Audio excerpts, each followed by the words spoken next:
Welcome home. We are WNST, AM 1570, Towson, Baltimore, and Baltimore Positive. We're at Fadley's. We're at the new Fadley's. My guest has been at the old Fadley's with me. It's all brought to you by our friends at the Maryland Lottery. I've been giving away so many of these Pac-Man scratch-offs that I don't have one just at. Well, I just got them today, and everybody loves Pac-Man. You know that. Maryland Lottery brings us here. We'll be here 2 weeks from today with Luke Theroux Vignerage will be here. We're having other mayor candidates as well. Sheila Dixon is here, former mayor. So it's crazy because, like, traffic's been a little nuts tonight. We got Jackson Holiday down here. So you're a couple minutes late getting here, and I'm talking to people and fans and whatnot. We had Shannon Sneed here. I had Luke here. We talked about the new Fadley's. And right before you walk in, Kiefer Mitchell walks in. Yep. And I'm like, hey, Keith, what's up? How you doing? You come behind. He's like, Madam Mayor. And, you know, Mueller always told me that I have to always refer to all electeds by he has to be county executive. I'm like, you've been Don to me since 1982. Mr. Mueller to me then. But, like, how many people call you Madam Mayor? How many people call you Sheila? You know, it's interesting because it's a mix. There are people who in the political arena will call me Madam Mayor. Forever. You get that for life. Or I'm called the mayor forever, my forever mayor, or I'm called Sheila, or I'm called Miss Dixon, or I'm called Sheila Dixon. You've been called all sorts of things, but you know this. I have. Where are you? How you doing? I mean, I'm good. You keep at this. Well, and when people ask me about you, right? Yeah, and like, well, I lived in the city for 20 years, right? Yeah. So voted for you, voted against you, had you on the show. Yeah. But you're relentless, man. I mean, I just tell you. I wasn't going to get into this race this time. I really wasn't. I love my private life. I'm shocked. I love what I'm doing. Shocked that you're doing this. I had a lot of people. Well, first of all, I try to work with the current mayor, Mayor Scott. I really did try to advise him, try to work with him. Even suggested when his city administrator left, Chris Shorter, hey, I would love to come in and get these agencies straight. If you give me the authority to do that, I would love to have been a part of that. But he made another choice, and I just felt that things weren't not going in the right direction. You know, I don't have a criticism against the people who work for him because everybody's good people. But people, so many agencies are dysfunctional. You know, you might have had trash. Let's start with trash, right? Well, look how long it took to get. Yeah, here you go, brother. Look how long it took to get the recycling back. I would have, during COVID, yes, we maybe needed to order new trucks and things, but I would have had a private company come in and partner. Actually, one of my clients ended up partnering with the city to pick up the trash during COVID. But every agency is dysfunctional, and people want good quality service. People want a safe city. Crime has gone down a little bit, and I contribute that to a lot of factors. I contributed to, in 2023, we had a new state's attorney who said, bring your toothbrush. We have a federal prosecutor who said, hey, if we can't get you this way, we're going to be getting you another way. And then the mayor's effort. Is that good? It is a good thing. Good. And it's not about just locking up everybody, but most violent offenders who are committing these murders, guns, that on our street, Baltimore should not be where we are today. And quality of life crime. When you walk out of your door in the morning to go to work and your car is stolen, you know, that's an issue because that's an impact on a person and their family. And that's why I supported Ivan Bates for state's attorney. And that's why I support the citation dockets, because it's not about locking up, but it's about, hey, if you're going to commit these low-lying crimes, then you're going to have to pay the consequences and be accountable. And so if it might mean if you're loitering out in a neighborhood like on Pennsylvania Avenue, North Avenue and Bloomingdale and Poplar Grove, and there's trash all up and down there, and there's young men that are there day in and day out.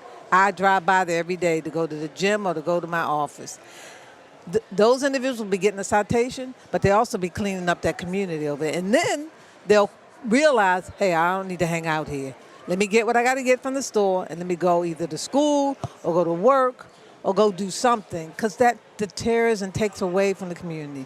And people, that's what most people are concerned about. People, I meet with seniors, older adults.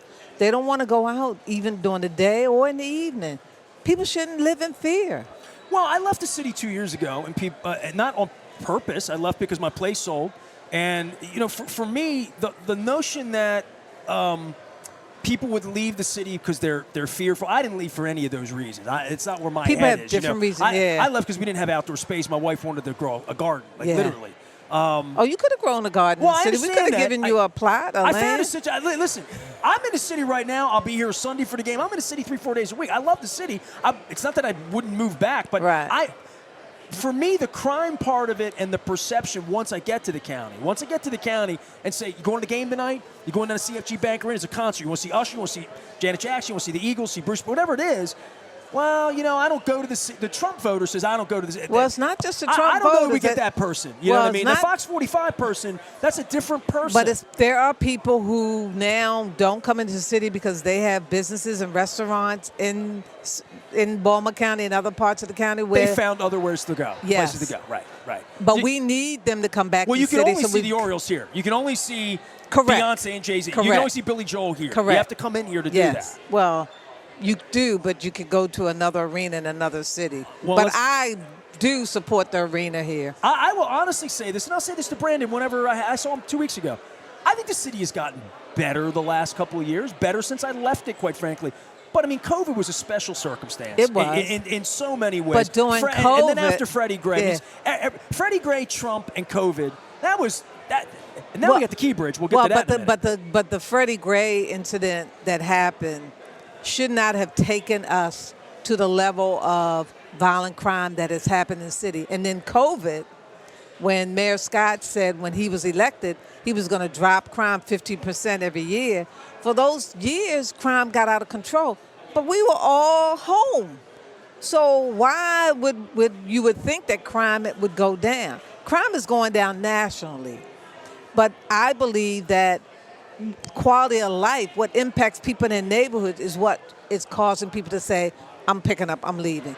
Our schools, young families will start off in Baltimore City, but when their kids get of school age, if they can't afford a private school, they're going to go to Howard County, Anne Arundel County, other counties. Baltimore County now is questionable because of what's happening at some of their schools, the violence and unsafetyness, but education is another factor, and that's, as a former educator, I believe that we've got to get a handle on our young people because that's where opportunities happen.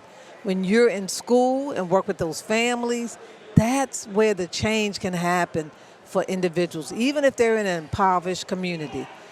Education is the key, and as mayor, and I appoint 7 of the school board members, it's important to be engaged and involved. We have a mandate.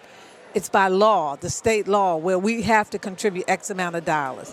And we would want to. So it's not something where the mayor is doing this on his own. This is a mandate from the state. But we have to be engaged and involved with our education system, with families, with young people, and try to focus on things that we can do to help. And I believe in community schools where we create partnerships. So there's a lot of things, but we got to clean up the city. We're the dirtiest city in America. Why do you say that? It's based on the number of complaints that go to 311. It's based on the dumping that takes place. It's based on neighborhoods that are filthy, dirty. You go to other cities, you can go to other counties, and you see a difference in that. So we have to step up to provide quality service to our constituents because we pay high taxes in this city. We pay high taxes.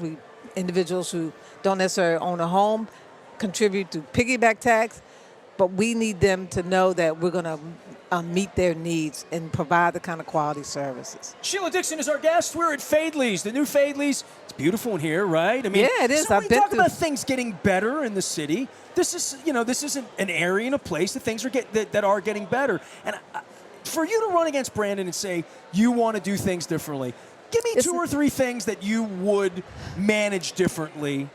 We talked about trash and recycling, but and crime and youth crimes and all the prosecution part of all of that and bringing kids back out on the street that are committing crimes at 13, 14, 15, what we do with their parents. But where are you with Brandon? So you're running, you want to change So things. number one, city employees are not back to work.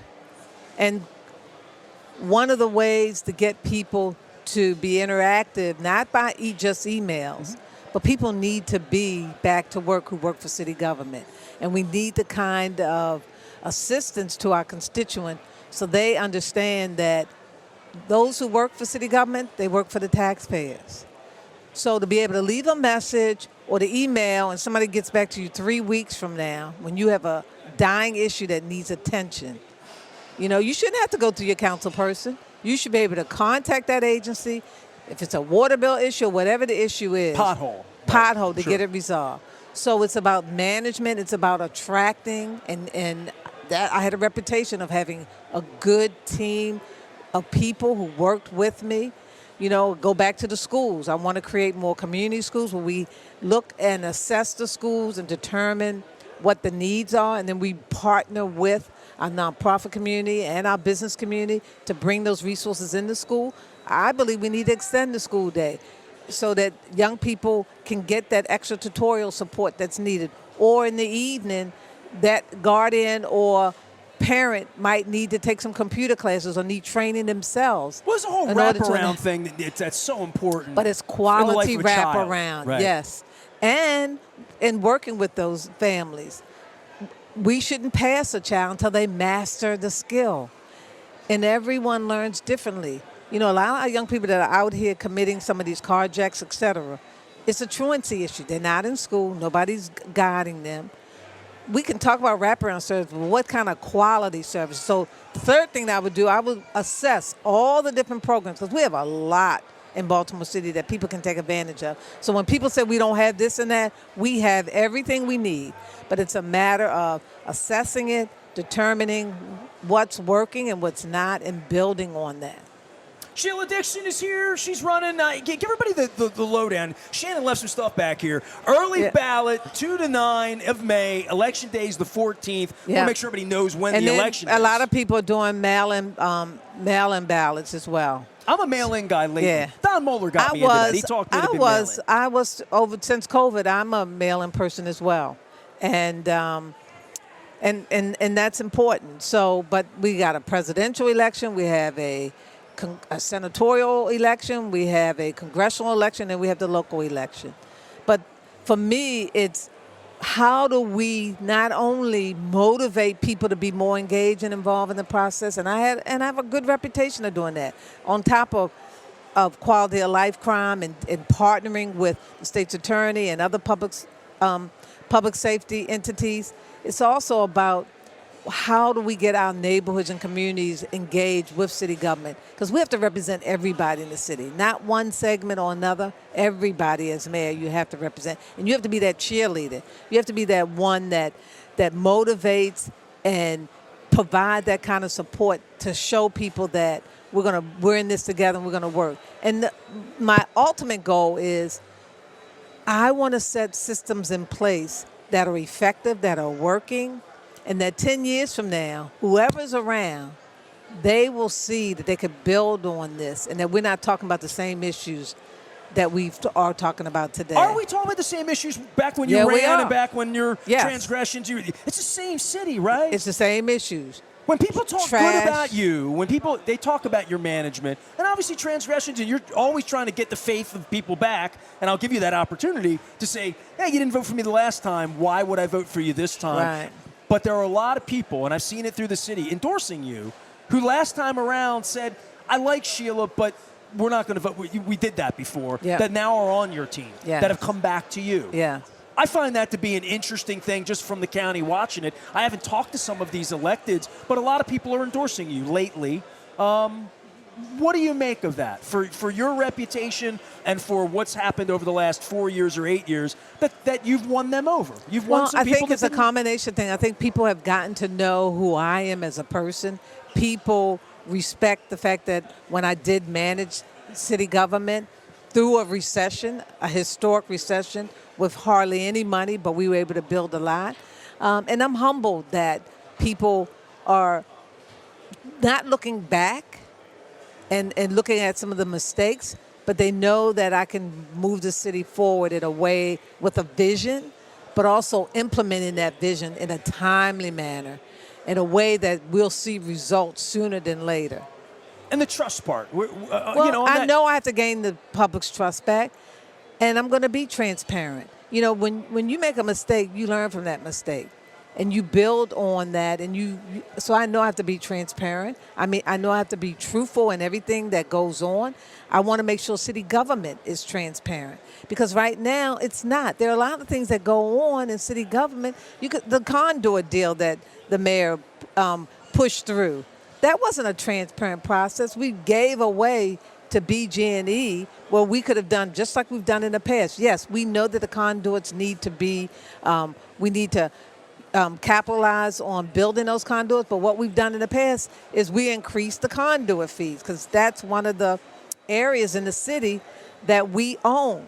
But to just give it away and not be transparent about it and not have discussions with the city council or the board of estimates, something's wrong with that. I can go point by point about where this current mayor hasn't been transparent. I mean, where has he been for 3 years? Now all of a sudden we get a press release every week on something that he's doing. You gotta, even during COVID, you still have to make the city run effectively while you're dealing with other issues as well. We had a lot of our hospitals that stepped up, and the truth be told, who actually provided the support for the city with COVID vaccinations and other things, where I thought the health department had been doing that. But it was actually the hospitals amongst themselves came together and said, we got to do this. We got to step up and work, because it wasn't coming out of the health department. And the last thing that I focus on as mayor, because we have great institutions in this city. We're number one in cardiovascular. We're number one, along with PG County, in dementia and Alzheimer's. Health, for me, is probably one of the biggest factors that could just change what we're doing here in this city. And that's an area that I've always pushed, and I'm going to continue to push that area to figure out how we can address lead, diabetes, cardiovascular. All of these are factors that if we have a healthy city, many of the challenges that we face, I think, would be eliminated. And we got could bike really lanes, move on. maybe get people on them. Well, right? I mean, yeah, because a lot of people city. are not riding the bike lanes that we have. We got more bike lanes, but people aren't on the bike lanes. I saw him over by Morgan State because I was over at Coco's a couple weeks ago doing a show, and I saw trash in the bike lanes, and I'm like, oh, God, it's another place we can make a mess here. Sheila Dixon's here. Inner Harbor. You've seen, I mean, we're sort of the same age. We remember it being open. We remember it going into receivership. I lived across the street from there. I bought a condo. I lost $250,000 owning a condo for 20 years in the city. Wow. So I took a bath in my biggest investment of my life, right? So that's a reason I was going to run for mayor 4 years ago, which began all of this, right? I have so much respect for you and for Shannon, for all of you who are running. Put yourself out there in this way. The Inner Harbor thing, give me soup to nuts on that, because had you been the mayor, that would have wound up on your desk at that time. And it's a problem that needs to get solved. Yes, it does. It's an opportunity. And David Bramble has bought the properties in the Inner Harbor, because it did go in receivership, and the city owns the land, and the voters will be able to vote in November. I strongly believe that, I don't know if we need 900 apartments at the Inner Harbor, because I want it to be a mix. I want it to be something that will attract tourists. I want it to be something that will attract people from the region as well as city residents to come down and enjoy. I think there needs to be a compromise. Maybe less, maybe 450 apartments with all the other amenities that are going to attract people to the Inner Harbor. And so, but people have the choice in November to determine if they want it to go in the route that it's going to go or not. I just hope and pray that the developer, David Bramble, will look and hear not only the concerns that people have, but try to balance what we do there. Because for me, if you go 2 blocks over, you lost money in the condo you bought. If you go over Lombard, Redwood, Calvert, Baltimore, that area is dead. It's nothing but a lot of vacant properties, closed restaurants. So when we talk about downtown, we need to have that vision to cover those areas as well. First day in office, if you get elected, and there's certainly a good chance, I mean, I've read the polls, that you can be back in that seat. You waited a long time to get back there. We talked about trust and problems and your reputation. You might be back in that chair again. What's the first couple things you're going to do if you're the mayor? Hey, the first couple things that I'm going to do is, one, reach out to all the employees and say, hey, we got to come back 5 days a week. We need people to be in downtown. If you work in City Hall or 417, I forgot, in the Benson building, or if you work in the War Memorial building, we need people back to work. Serving the citizens, right? Service the citizen, answering the phone, opening the doors for people to come down, to be able to get a permit and not have to work 6 months or a year. The permit thing. We're in Fadley's. Every person I know that opens any business in the city, I'm waiting on permits. I have a whole team of private sector people who are going to help me reconfigure what has to happen. Business more than I can't get open. I can't get open. Thank you. And they in itself, that's a money generating department, need to be open. Not somebody's not going to be in the office till 3 weeks from now. So I'm going to go around and meet with the city employees and all the departments and really have a conversation. From your perspective, I don't know how long you've been working here. What things do you see we could do to improve upon? I did that. I will do that again in every department. What can we do? I know salary is an issue. If there's some things that we can do to upgrade people's salary, we're going to do that. That's probably going to be the first thing that I do, is go around and meet with city employees to let them know what my vision is, what I'm expecting from city employees, and what I am not going to expect as far as trying to, because that's a big complaint that I hear across the board. So that would be the first thing. I guess in regard to you having been in that chair, there's a real benefit to knowing what that job entails. Like, I woke up at 5:30 in the morning 2 Tuesdays ago. I was in Florida. There's Brandon. There's Johnny O. There's Fire Chief. Key Highway Bridge. 5:30 in the morning, they're down there. You know what that's like to get that call in the middle of the night? Something's happened, murder, something's on fire. I mean, all that.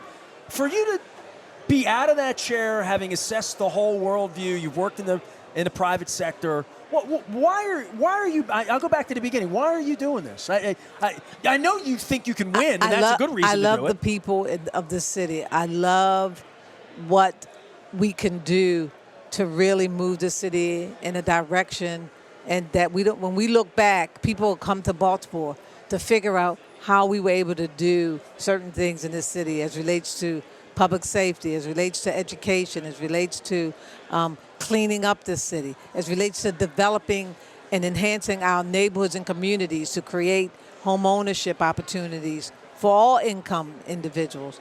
And so all of that, and then managing and being that cheerleader so that we can attract businesses back to the city and create the kind of environment in our school system where our young people can be educated, be exposed to different professions early on, so when they graduate, even if they don't go to college, that they have a plan of action. Well, 4 years ago it was murder rate. You know, Brandon's gotten that down. You know, so if that's the only number he's judged by, it's a better number for him. Well, but if you've been the mayor or somebody else, I mean, I don't know how much the numbers mayor, down as mayor, but how much the mayor can do about it. But it was a partnership, right, between police, between state's attorney, between a federal prosecutor. All of these systems in the last year is what got those numbers down. And we can't lose sight of that. And that's how it has to happen. It's not one person. The police department didn't do that on its own. When they do those arrests, the state's attorney has a role and responsibility to prosecute. Same thing at the federal level. And so you have to give credit where credit is due. And so all of those levels, because I worked with a state's attorney and I worked with a federal prosecutor and I worked with the court system through the Criminal Coordinating Council, where we and juvenile justice and all of our agencies, where we all looked at the negatives and the positive and what we all needed to do to move things forward.